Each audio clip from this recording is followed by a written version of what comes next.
इल्मा ओबेसितनी इल्मा अल्लाहुम्मा ओबेसितनी इल्मा। ये सामने वाला बटन चला दें इसमें से, हाँ बड़े वाला ठीक।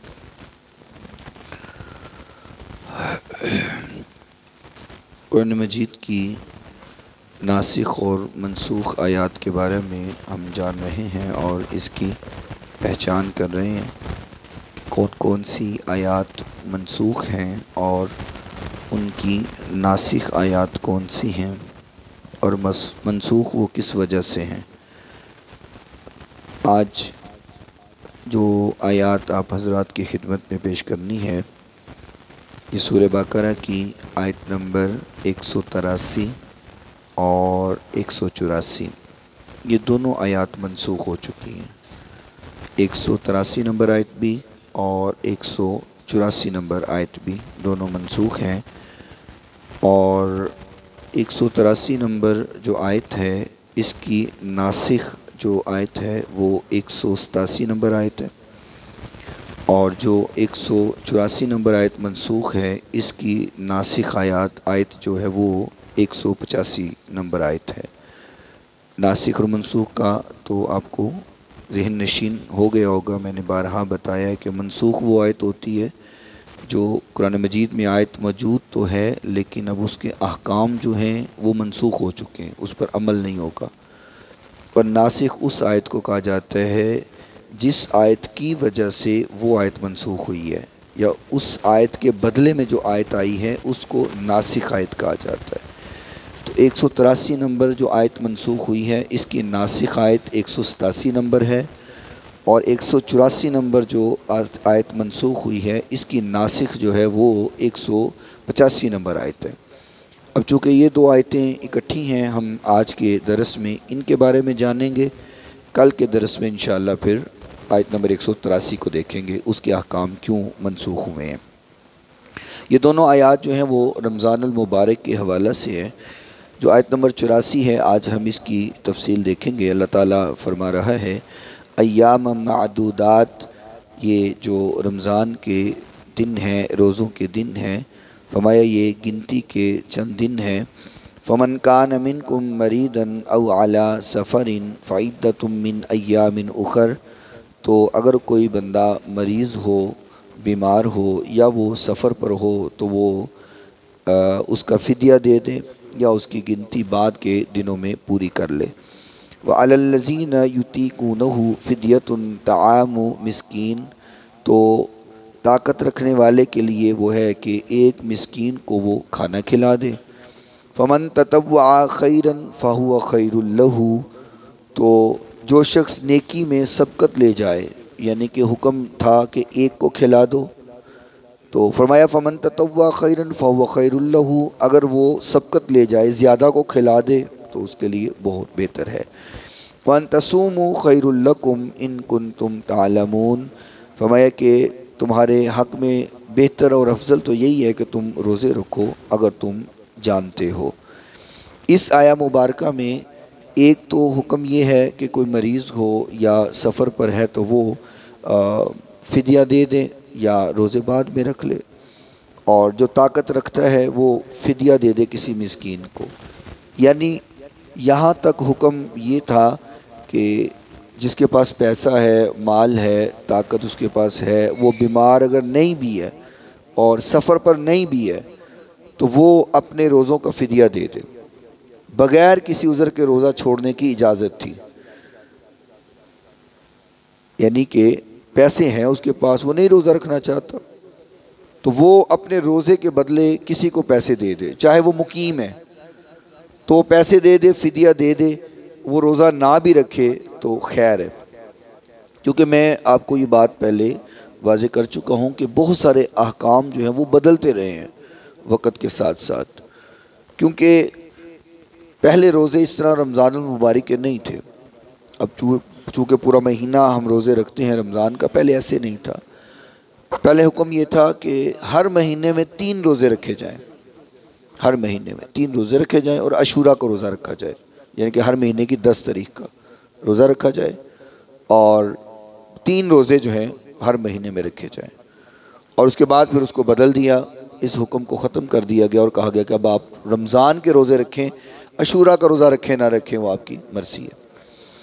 तो रमज़ान मुबारक के रोज़े फिर फ़र्ज़ हो गए हैं। अब वो 3 रोज़े वाला जो कानून था वो ख़त्म हो गया, उसको बदल दिया गया।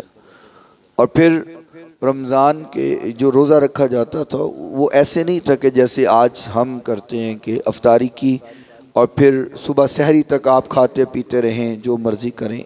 पहले ऐसा नहीं था। पहले ये था कि नमाज इशा पढ़ने के बाद अगर कोई सो गया है तो उसका रोज़ा हो गया। अब वो नहीं खा सकता, चाहे वो दोबारा उठ भी पड़े तो वो कुछ नहीं खा सकता। तो अहकाम इस तरह थे, लेकिन अब उनको बदल दिया गया। इस आया मुबारका में हुक्म ये है कि तुम तंदुरुस्त भी हो, कोई उज़र नहीं है शरी, तो फिर भी तुम किसी को पैसे दे के रोज़ा रखवा लो और तुम रोज़ा ना भी रखो तो खैर है। ये हुक्म पहले था और लोग ऐसे ही करते थे कि जो पैसे वाले लोग हैं वो नहीं रोज़ा रखते थे।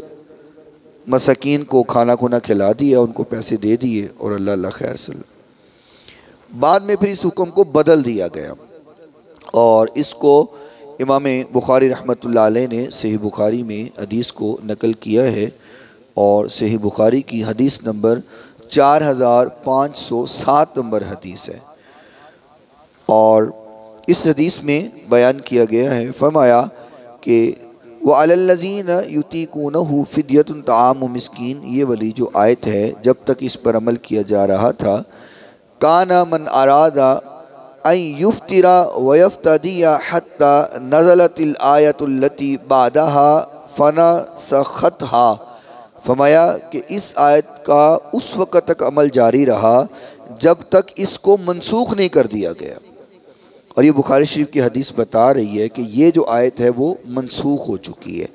फरमाया कि बादा फनासा खतहा, जब तक इसको मनसूख नहीं किया गया। जब मनसूख कर दिया गया तो फिर इस आयत का हुक्म ख़त्म हो गया। अब इसके अहकाम जो है वो नहीं माने जाएंगे। अब इसके बदले में जो आयत नाजिल हुई जो इसकी नासिख है, फरमाया कि शहर रमज़ान अल्लज़ी उन्ज़िला फ़ीहिल कुरआन, हमने रमज़ान के महीने में कुरान को नाजिल किया है। हुदल लिन्नास, जो लोगों के लिए हदायत का बाइस है। व बय्यिनातिम मिनल हुदा, और इसमें निशानियाँ हैं हदायत वालों के लिए और तमीज़ है हदायत वालों के लिए। फ़मन शाहिदा मिनकुमुश शहरा फ़लयसुम, ये जो अल्फाज हैं ये उस आयत को मनसूख कर रहे हैं। उसमें है फ़िदिया दे दो, ताकत है फ़िदिया दे दो, लेकिन यहाँ पे अल्लाह ताला ने फरमाया फमन शाहिदा मिनकुमुश शहरा फ़लयसुम, जिसने महीना रमज़ान का पा लिया अब उसको रोज़े रखने ही पड़ेंगे। बात समझ आई? फ़र्क पता चला कि क्यों अहकाम बदले। वहाँ था पैसे दे दो, रखना रखो, नहीं रखने तो बड़ी मर्जी, खैर है। हाँ, वहाँ पे इख्तियार था। 85 नंबर जो है 185, ये जो उसकी नासिख है, इसमें अल्लाह ताला ने हुक्म दे दिया है। फरमाया वो इख्तियार वाला मामला ख़त्म हो गया। अब तुम लोगों को जैसे ही महीना पालोगे तो मिनकुमुश शहरा फ़लयसुम, फिर तुम्हें रोज़े रखने पड़ेंगे। सिर्फ अब रुख्सत किसको है कि वमन काना मरीज़न औ अला सफ़रिन फ़इद्दतुम मिन अय्यामिन उख़र। ये हुक्म वही है जो उस आयत में भी था, क्योंकि आपने ये सुन चुका है कि या अल्लाह बदल के कोई और आयत दे देता है या उस जैसी ही आयत दे देता है। अब इसमें उस आयत में भी ये था कि जो मरीज़ हो या सफ़र पर हो वो फ़िदिया दे दे या बाद वाले दिनों में उसकी गिनती पूरी कर ले। ये हुक्म वही है जो पिछली आयत में था। बदला क्या है? वो इख्तियार वाला मामला वो तब्दील हुआ है। चूँकि वो पूरी आयत मनसूख हो गई थी तो इस आयत में फिर दोबारा उस हुक्म को जो बाकी रखना था उसको दोबारा बयान कर दिया और जिसको बदलना था वो अल्लाह ताला ने बदल दिया। आपको इसकी वजाहत समझ आ गई होगी यकीनी तौर पर। तो यहाँ भी अल्लाह ताला ने ये फरमा दिया कि जिसको वो मरीज़ हो या वो सफ़र पर हो तो वो फ़िदिया दे दे या उसके वक़्त को गिनती को बाकी अयाम में पूरा कर ले, और उसका इख्तियार इंसान के पास अगले रमज़ान तक होता है। जो रमज़ान के रोज़े रह जाएं किसी वजह से, बीमारी की वजह से या शरई उज़र है, तो उसकी जो मुद्दत है वो अगले रमज़ान से पहले पहले है। हाँ, आप अगले रमज़ान से पहले पहले तक वो गिनती पूरी कर सकते हैं। सफ़र जो हमारी नमाज कसर हो जाती है जिस अहकाम पर, उस पर ये रोज़े भी हैं। उसी मिकदार पर जो हमारी नमाज के कसर के लिए है वो रोज़ों के लिए भी वही है। अब इसमें बाज़ आइमा का इख्तलाफ ज़रूर है। बाज़ आइमा कहते हैं कि सफ़र पर भी रोज़े रख लिए जाएं अगर ताकत है तो। बाज़ आइमा कहते हैं नहीं, चूँकि हुक्म आ गया है तो रोज़े रखने से छोड़ना ज़्यादा बेहतर है, अफजल है कि छोड़ दिया जाए, ना रखा जाए। और बाज़ का मौक़िफ़ है कि अगर आजकल वो सफ़र की परेशानियाँ नहीं हैं, पहले जो सफ़र होते थे घोड़ों पर, गधों पर, ऊँटों पर, महीनों महीने का सफ़र है, तवील सफ़र है।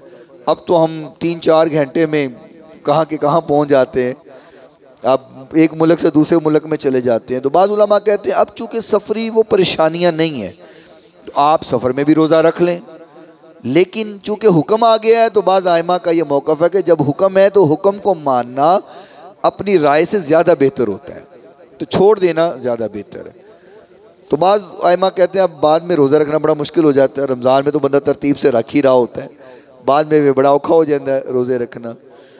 तो बहरहाल ये अब राय मुख्तलिफ आइमा इकराम की हैं, वो मैंने आपके सामने रख दी हैं।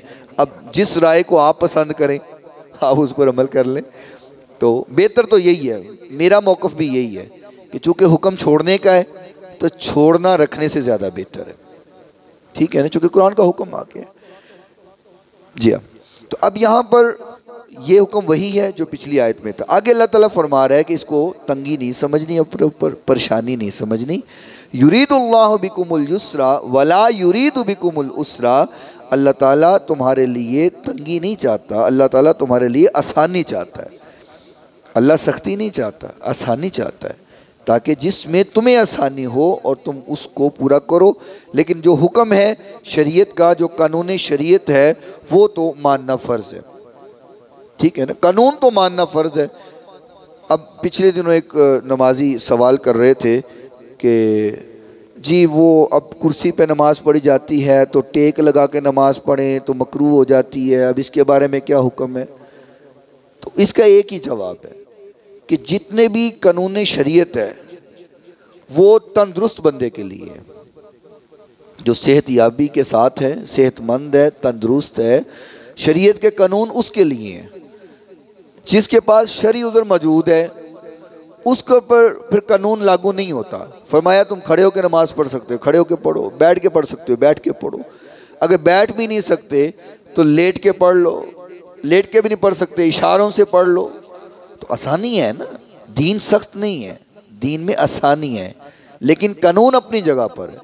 अब शरई उज़र की जो आसानी है, तंदुरुस्त बंदा कहे मैनू भी इंज मिलनी चाहिए, तो ये तो फिर गल गलत है ना भाई। कोई बंदा माजूर है, मजबूर है, उनके वास्ते तो आसानी ठीक है, तो बंदा तंदुरुस्त होवे तो कहे नहीं नहीं नहीं ये आसानी मैनू भी मिलनी चाहिए, तुसी मौलवियों ने दीन बड़ा औखा कर दिता है। तो ऐसा नहीं होता, कानून कानून है, हाँ रुखसत है वो अपनी जगह पर मौजूद है। अच्छा एक चीज़ आप अगर बुज़ुर्ग लोग बुरा ना महसूस करें तो अर्ज़ कर देता हूँ, बाज़ उलमा का अब मौक़िफ़ ये मौजूद है कि कुर्सी पर बैठ कर नमाज़ पढ़ने से बेहतर है आप नीचे बैठ के नमाज़ पढ़ें, क्योंकि हुज़ूर नबी करीम सल्लल्लाहु अलैहि वसल्लम के अदवार में कुर्सी मौजूद थी, लेकिन वो अय्याम जब हुज़ूर नबी करीम सल्लल्लाहु अलैहि वसल्लम बहुत सख्त बीमार थे और आप पर्दा फरमाने के करीब थे, तो उन दिनों में भी हुज़ूर ने नीचे बैठ के नमाज अदा की है, कुर्सी पर बैठ के नमाज अदा नहीं की जी।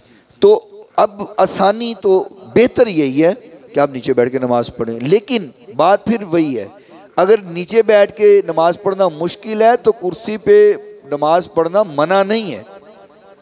हाँ मतलब तुसी फतवा ला दो शाह जी ने तो सख्ती कर दी थी कुर्सी पे नहीं बैठना, मैं ये नहीं कह रहा, बेहतर है कि हम नीचे बैठ के पढ़ लें क्योंकि आका की सुन्नत है। हाँ अगर नहीं बैठा जाता, गोडियां का मसला है, तो कोई एडी गल नहीं, कुर्सी पर बह के पढ़ लो। मियाँ साहब ने फरमाया ना, गई जवानी आया बुढ़ापा तो जाग पईयां सह पीड़ा, हुण की करनगियां मोहब्बत बख्शा सौंफ जवैन ते हरीड़ा। तो जब बुढ़ापा आ जाता है तो फिर ये चीज़ें भी साथ आ जाती है। तो कोई हर्ज नहीं है, अगर आप नीचे बैठ के नहीं पढ़ सकते कुर्सी पे बैठ के पढ़ ले, कोई हर्ज नहीं, बेहतर है कि आप नीचे बैठ के पढ़ लें, क्योंकि हुजूर के ज़माने में कुर्सी होने के बावजूद हुजूर ने इसको इस्तेमाल नहीं किया। हज़रत अब्दुल्ला बिन उमर रज़ियल्लाहु ताला अन्हु भी इस हदीस को फरमा रहे हैं बुखारी शरीफ में कि ये वो आयत जो मनसूख है 184 नंबर, और दीगर जो सहाबा इकराम हैं उनसे भी उस आयत के मनसूख होने की दलील मौजूद है। हज़रत अब्दुल्ला बिन अब्बास रज़ी अल्लाह ताला अन्हु भी यही फरमा रहे हैं कि वो आयत मनसूख है, वो हुक्म अब नहीं होगा। हाँ, सिर्फ बूढ़ों के लिए, कमज़ोरों के लिए, बीमारों के लिए है कि वो फ़िदिया दे दें। बाद में अगर रख सकते हैं तो रख लें, नहीं तो फ़िदिया दे दिया जाएगा तो कम पूरा हो गया। अल्लाह ताला फिर उनकी पूछ नहीं करेंगे। वलितुकमिलुल इद्दता वलितुकब्बिरुल्लाह अला मा हदाकुम वलअल्लकुम तशकुरून। फरमाया कि फिर उसके बाद तुम चाहो तो गिनती को पूरा कर लो और अल्लाह ताला की, चूँकि अल्लाह ताला ने तुम्हें हदायत दी है तो अल्लाह ताला की बड़ाई हमेशा बुलंद करते रहा करो। ठीक है ना, अल्लाह का नाम बुलंद करते रहा करो। लितुकब्बिरुल्लाह, अल्लाह का नाम बुलंद किया करो, क्योंकि अला मा हदाकुम, उसने तुम्हें हदायत दी है। अब हम बाज़ दफ़ा नारा तकबीर लगा दे तो बाज़ लोगों को भी टेंशन होने लग पैंदी, ले नारा तकबीर ला देता है, तुसी कोई जंग दे मैदान चो होता है ना। अब जुमे में नारा लगा दें या महफिल में तो बाज़ लोग कहते हैं, ले जी ये तुसी कोई जंग दे मैदान चो नारा तकबीर ला रहे हो, मस्जिद बैठे हो, अमन च बैठे हो। तो फिर उसके लिए ये आयत बहुत बड़ी दलील है कि अल्लाह कह रहा है लितुकब्बिरुल्लाह अला मा हदाकुम, तुम अल्लाह का नाम बुलंद करो चूँकि उसने तुम्हें हदायत दी है। तो ये अल्लाह का नाम बुलंद करना ये भी अल्लाह के शुक्रगुजारी में आता है। फरमाया वलअल्लकुम तशकुरून, ताकि तुम शुक्रगुजार बंदे बन जाओ। अल्लाह का नाम बुलंद करो क्योंकि उसने हदायत दी है, ताकि तुम अल्लाह के शुक्रगुजार बंदे बन जाओ। तो ये आयत नंबर 85 नासिख है आयत नंबर 184 की, 185 नंबर आयत। और इसमें जो हुक्म बदला है वो यही है, जो इख्तियार दिया था उस इख्तियार को ख़त्म कर दिया। पहले दिया इख्तियार, रखना है रखो, नहीं रखने तुम्हारी मर्ज़ी, फिर वो इख्तियार को ख़त्म कर दिया और फरमाया जो तंदुरुस्त है उसको हर सूरत रोज़े रखने पड़ेंगे। कुर्रतु ऐनी बिका या रसूलल्लाह।